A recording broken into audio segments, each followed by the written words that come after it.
સ્વાગત છે। પહેલી પ્રતિક્રિયા આપની શું રહેશે? આખો આજે 3 દિવસથી આપ આ ઘટનાક્રમ જોઈ રહ્યા છો, રવિવારથી જે ઘટનાક્રમ જોઈ રહ્યા છો તેને લઈને। હું પહેલાથી જ કહું છું કે there should be no good terrorism and bad terrorism। આપણા મોદી સાહેબે યુનાઇટેડ નેશન્સમાં સ્ટેટમેન્ટ આપ્યું હતું, ટેરરિઝમ ઇઝ ટેરરિઝમ। અમેરિકાએ યુએસએસઆર ને રશિયાને અફઘાનિસ્તાનથી ભગાડવા માટે તાલિબાની અને આતંકી સંગઠનોને સાંપોને દૂધ પીવડાવવાનું પાપ કર્યું હતું, જે હિલેરી ક્લિન્ટનના વિડીયો સ્ટેટમેન્ટથી સાબિત છે। અને ત્યારબાદ વોર અગેન્સ્ટ ટેરરિઝમના નામ પર તાલિબાનની સામે યુદ્ધ છેડ્યું અને આજે આખા અફઘાનિસ્તાનને, ત્યાંના ઉદારવાદી સમુદાયને, વિવિધ ધર્મ અને મુસ્લિમ ધર્મના પણ અન્ય સંપ્રદાયોની જાનને ખતરામાં નાખીને, સ્ત્રી, બાળકો, વૃદ્ધો તમામની જાનને ખતરામાં નાખીને અમેરિકાએ જે રીતે પીછેહટ કરી છે, ખરેખર આ એક ખૂબ જ નિંદનીય ઘટના છે। જે રીતે યુનાઇટેડ નેશને સ્ટેટમેન્ટ આપ્યું છે કે અફઘાનિસ્તાનમાં માનવતાની હત્યા થઈ રહી છે, આ ખૂબ ગંભીર બાબત છે। અને if you are keeping snacks in your backyard they may bite to you also. એ પ્રમાણે આજે અમેરિકાની જે અસલિયત છે, ડબલ સ્ટાન્ડર્ડ ઓન ટેરરિઝમ, એ સાબિત થઈ ચૂક્યું છે। ભારતે હંમેશા ઝીરો ટોલરન્સ ઓન ટેરરિઝમની નીતિ અપનાવી છે। ભારત એક બિનસાંપ્રદાયિક દેશ છે અને એ અગાઉ જે સીએએ જેવા કાયદાઓ જે લાવવામાં આવ્યા હતા, એની પાછળનો આશય પણ એ જ હતું કે ભવિષ્યમાં અફઘાનિસ્તાનમાં તાલિબાની જેવા લોકોના હાથમાં નિયંત્રણ જાય અને ત્યાં ભારતીયોની નાગરિકતાઓ ખતરામાં આવે તો તે વખતે એમને ઇન્સ્ટન્ટલી શું કરી શકાય। ભાજપ સરકારે અને મોદી સાહેબે જે તે સમયે જે નિર્ણયો લીધા હતા તે આ બિનસાંપ્રદાયિકતાના હિતમાં જ લીધા હતા, પરંતુ જે તે સમયે વિપક્ષો એને સમજી ન શક્યા। જી જી બિલકુલ, પરંતુ સવાલ એ છે કે હવે અફઘાનિસ્તાન પર તાલિબાનોનું રાજ છે, તો હવે કઈ પરિસ્થિતિનું આ નિર્માણ થશે? તાલિબાન ફક્ત અફઘાનિસ્તાનમાં જ નહીં પરંતુ દેશ દુનિયા પર તેની અસર જોવા મળવાની છે। આપ શું વિચારી રહ્યા છો? શું આપને આ વિઝન દેખાઈ રહ્યું છે આખું?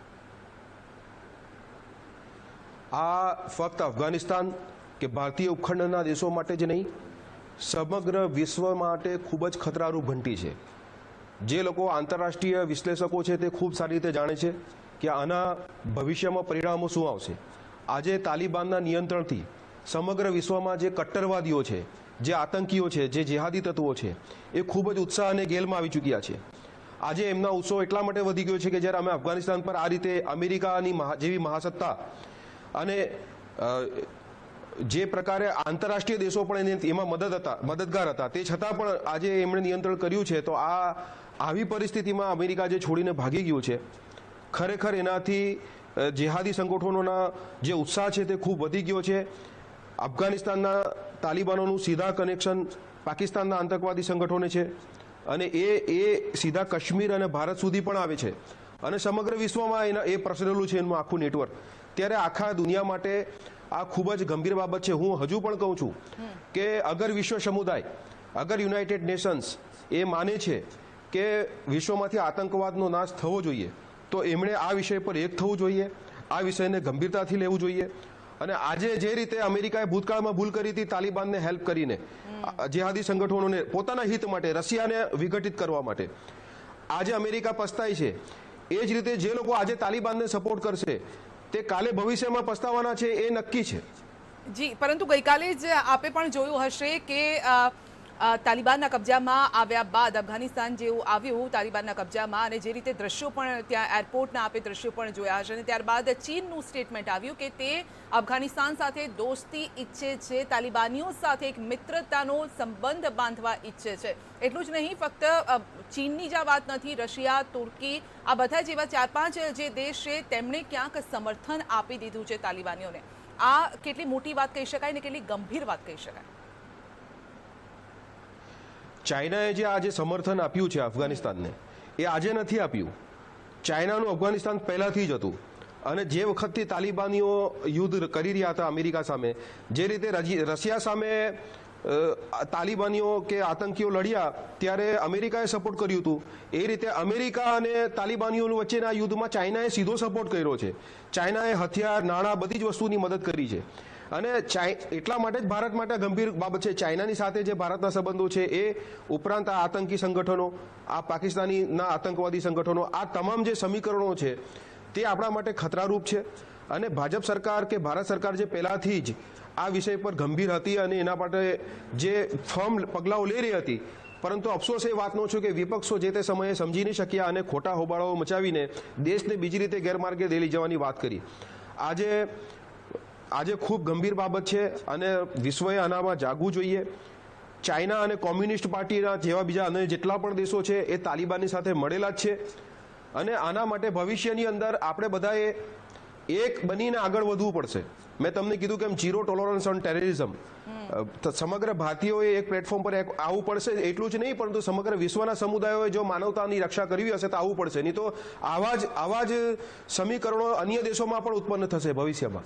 જી, જો કે આ જ વાત ગઈકાલે બાઇડને પણ જ્યારે સંબોધન કર્યું ત્યારે એ વાત એમણે પણ એ જ વાત કરી હતી. જો કે ભારત પહેલેથી જ આતંકની વિરુદ્ધ રહ્યું છે ને આપણે જ્યાં જે પ્લેટફોર્મ પર આપણે આ વાત ઉઠાવવી જોઈએ, પીએમ નરેન્દ્ર મોદીએ પણ બહુ સખત શબ્દોમાં, વિદેશ મંત્રાલયે પણ સખત શબ્દોમાં એ વાતને ઉઠાવી છે. આતંક વિરુદ્ધ આપણે આપણું સ્ટેન્ડ ક્લિયર રાખ્યું છે. સવાલ હવે એ છે શ્રીજી કે તાલિબાનના હાથમાં હવે આ દેશ છે. બધાને જ ખબર છે કે સુરક્ષિત નથી આ દેશ, કારણ કે જે દ્રશ્યો પણ જોયા ત્યાંની જે જનતા છે તે પણ કઈ રીતે દેશ છોડવા માટે મજબૂર બની છે. પ્લેનના પાંખિયા ઉપર બેસીને એ લોકો ઉડવા માટે મજબૂર બન્યા છે. એટલે સ્થિતિ કયા પ્રકારની ગંભીર છે સમજી શકાય છે. પરંતુ સવાલ એ છે, જે રીતે બાઇડને પણ કહ્યું હતું અને એક લોક ચર્ચા પણ થઈ રહી છે, અફઘાનિસ્તાન સેનાએ કેમ સામનો કર્યા વગર હથિયાર મૂકી દીધા? આની પાછળ કોઈ કારણ એવું સામે આવી રહ્યું છે અથવા તો કોઈ ચર્ચામાં આપની પાસે કોઈ હિડન એજન્ડા એ પ્રકારનું કોઈ સામે આવી રહ્યો છે? આપને શું લાગે છે? સીધી જ બાબત છે કે અફઘાનિસ્તાનની જે ફોજ હતી પોતાની, જે તાલિબાનીઓ સામે લડી રહી હતી, જ્યારે અમેરિકા, નાટો જેવી વિશ્વની મહાસત્તાઓ ત્યાંથી પલાયન કરી ચૂકી, તો હવે ત્યાંની બીજા લોકલ ફોજ જે છે એ જે એર સપોર્ટ છે, એર સપોર્ટ હતો તે મહત્વનો સપોર્ટ હતો, એ ચાલ્યો ગયો. હવે કઈ રીતે ગ્રાઉન્ડ પર લડી શકે તમે સમજી શકો છો. હવે ત્યાંના જે રાષ્ટ્રપતિએ દેશ છોડી દીધું છે, હવે કઈ પરિસ્થિતિમાં લશ્કર લડી શકે? એટલે એમની પાસે મજબૂરી છે. અને હું તમને આ કહું છું કે તમે એક તરફ એવું કહો છો વિશ્વના અન્ય સમુદાયોને, મુસ્લિમ ધર્મના અન્ય એવા સમુદાયો, એ સૂફી હોય, શિયા હોય, વોરા હોય, ખોજા હોય, કે જેમાં આતંકવાદી નથી, જેમાં કટ્ટરવાદ કે જિહાદ નથી. એક તરફ તમે એમને આતંકવાદ સામે લડવા માટે એકત્રિત કરો છો અને પછી આવી પરિસ્થિતિમાં તમે એમને તાલિબાનીઓની સામે લડતા મૂકીને એમની જાનમાલનો કોઈ પણ જાતની ચિંતા કર્યા વગર તમે દેશ છોડીને ભાગી જાઓ, તો હવે એ લોકોની પરિસ્થિતિ શું હશે? શું એની કલ્પના તમે કરી શકો છો? આજે અફઘાનિસ્તાનમાં જે ઉદારવાદી સમુદાયો, જે લોકો આતંકવાદની સામે લડ્યા હતા, જે લોકો તાલિબાનની સામે લડ્યા હતા, એ લોકોની પરિસ્થિતિ શું છે? તમે વિવિધ વિડીયો ત્યાંથી આવી રહ્યા છે, લાઈવ સોશિયલ મીડિયાની અંદર એમના સ્ટેટમેન્ટ્સ આવી રહ્યા છે. કેટલી ગંભીર બાબત છે, આપણે કલ્પના પણ કરી શકતા નથી. અને 95% ચિતાર તો આપણી સુધી પહોંચી શકતો નથી. એટલે ખરેખર આ બહુ ગંભીર બાબત કહેવાય. એમ કાલે ઉઠીને ભવિષ્યમાં હવે આતંકવાદની સામે લડવાનું હશે તો કોણ આગળ આવશે? એક્ઝેક્ટલી સવાલ એ જ છે કે તાલિબાનોથી હવે ત્યાંના નાગરિકોને કોણ બચાવશે? કારણ કે અલગ અલગ કન્ટ્રીઝના જે લોકો છે તેમને તો તેમના દેશ લઈ જશે. જે રીતે ભારતીયો જે લોકો ફસાયેલા છે તેમને એક સેનાનું પ્લેન લઈને અત્યારે લગભગ 11:30 વાગ્યાની આસપાસ જામનગર પહોંચી પણ રહ્યું છે. આ પહેલા પણ બીજું એક પ્લેન ગયું હતું પરમ દિવસે, પણ ત્યારે પણ લગભગ 129 જેટલા ભારતીયોને લઈને આવ્યું હતું. અને ગઈકાલે પણ એસ જયશંકરે પણ એ સ્ટેટમેન્ટ આપ્યું છે કે જે લોકો ફસાયેલા છે, હિન્દુ, શીખ, જે લોકો પણ ફસાયેલા છે ભારતીયો, તેમને સુરક્ષિત લાવવાની જવાબદારી એ ભારતીય સરકારની છે અને તે પ્રાથમિકતા તેમની રહેશે. સવાલ એ છે ત્યાંના નાગરિકોનું શું થશે? ચોક્કસ આ બાબત છે. હિન્દુ, શીખ જ નહીં, મુસ્લિમ સમુદાય, તાલિબાન જે છે, તાલિબાનની વિચારધારા શું છે કે એ ફક્ત પોતાને જ મુસ્લિમ સમજે છે. પોતાના સિવાયના મુસ્લિમ ધર્મના અન્ય સમુદાયોને પણ એ કાફિર જ સમજે છે. તમે એમના ફતવાઓ અને સ્ટેટમેન્ટ તમે જોઈ શકો છો. એટલે ત્યાં રહેતા ફક્ત અન્ય ધર્મના લોકોને નહીં, પણ મુસ્લિમ ધર્મના અન્ય સંપ્રદાયો પણ આજે ખૂબ ભયજનક અને ખતરારૂપ જીવન અને ખતરારૂપ પરિસ્થિતિનો સામનો કરી રહ્યા છે. અને હું તે જ કહું છું કે એ લોકોએ માથે કફન બાંધીને તાલિબાન સામે લડ્યા હતા, આતંકવાદ સામે લડ્યા હતા, માનવતા માટે. આજે એમનો શું વાંક છે?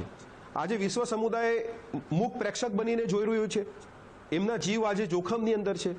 તો આ સમગ્ર વિશ્વ માટે હું તમને કહું છું કે આ એક નાલેસી ભરી ઘટના છે અને આ અમેરિકા માટે તો ખરેખર મતલબ એક કલંકરૂપ ઘટના છે. નહીં એમ તો ચેશીજી સવાલ તો એ પણ ઊભા થઈ રહ્યા છે ને કે લોકો દેશ છોડવા માટે મજબૂર બન્યા છે દ્રશ્યો જોઈને કોઈ પણ કાપી જાય એવા દ્રશ્યો હતા કારણ કે પ્લેનમાંથી જે રીતે પાંખ ઉપર બેઠા હતા અને પ્લેન જેવું ઉપર ઉડે છે અને 3 થી 4 લોકો નીચે પટકાય છે તેમના મોત થઈ જાય છે આ આટલી દયનીય ઘટના જી જી બેન હું તમને એ કહું છું કે આ તો જે લોકોની પાસે શક્તિ છે તે લોકો દેશ છોડી શકશે જે લોકો વિદેશના નાગરિકો છે એમને એમના દેશો લઈ જશે બરાબર જેમની પાસે પૈસા છે તે લોકો છોડી શકશે પણ જે લોકોની પાસે એ પરિસ્થિતિ નથી એ લોકો શું કરવાના જી તો કોઈ ઇસ્લામિક દેશ કેમ આશરો આપવા તૈયાર નથી થયો સવાલ છે ઇસ્લામિક દેશ કેમ કોઈ આશરો આપવા તૈયાર સામે કેમ નથી આવ્યા ઇસ્લામિક દેશોએ પણ આગળ આવવું જોઈએ ઇસ્લામિક દેશોએ ચોક્કસ આની અંદર આગળ આવવું જોઈએ અગર હું તમને એમ કહું છું કે અમેરિકા જે રીતે અત્યારે સાઉદી અરેબિયાને સપોર્ટ કરી રહ્યું છે અમેરિકા જે રીતે યુએઈને સપોર્ટ કરી રહ્યું છે અન્ય દેશોને સપોર્ટ કરી રહ્યો છે એમની સાથે આજે એ લોકોના બિઝનેસ છે પેટ્રોડોલરનો વિનિમયનો મોટો વ્યવહાર ચાલે છે તો અમેરિકા કેમ પ્રેશર નથી કરતું અમેરિકા જ્યારે પોતાની મતલબની વાતો હોય છે ત્યારે એટલે જ મોદી સાહેબ કહે છે કે there should be no good terrorism and bad terrorism તમારા હિત માટે ટેરરિઝમ સારું અને તમારું હિત ન હોય તો ટેરરિઝમ ખરાબ બિલકુલ તમે અન્ય દેશોને તમે એમના પાસે પ્રેશર કરો કે ભાઈ આ લોકોને તમે એસાઇલમ આપો પોલિટિકલ એસાઇલમ આપો આશરો આપો તમે એની વ્યવસ્થા કરો એટલીસ્ટ તમે અમેરિકાને તમે જે દિવસે તમે અમેરિકાએ તાલિબાનની સાથે મંત્રણાઓ ચાલતી હતી અમેરિકા છોડવા માટે તો તે વખતે આ વિચાર કરવો હતો કે ભાઈ હવે જે લોકોની જીવ ખતરામાં છે એને અફઘાનિસ્તાન છોડવું હશે તો એમને એવો કોઈ સેફ હેવન અમુક દુનિયાના તમામ દેશોને અપીલ કરવી જોઈતી હતી અમેરિકાએ કે ભાઈ થોડા નાગરિકો બધાને રાખે બધા એને આશરો આપે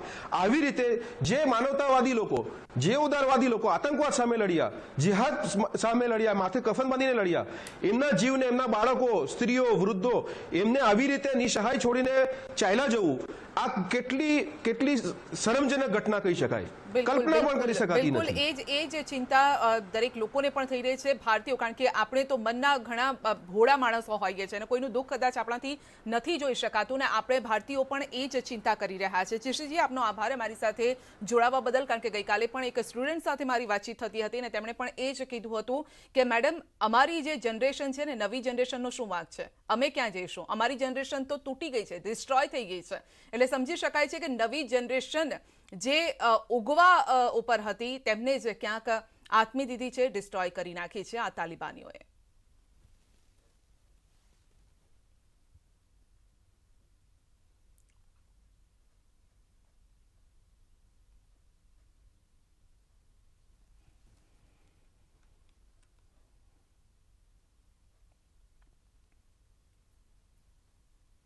બુલેટિનમાં અત્યારે બસ આટલું જ રજા આપશો નમસ્કાર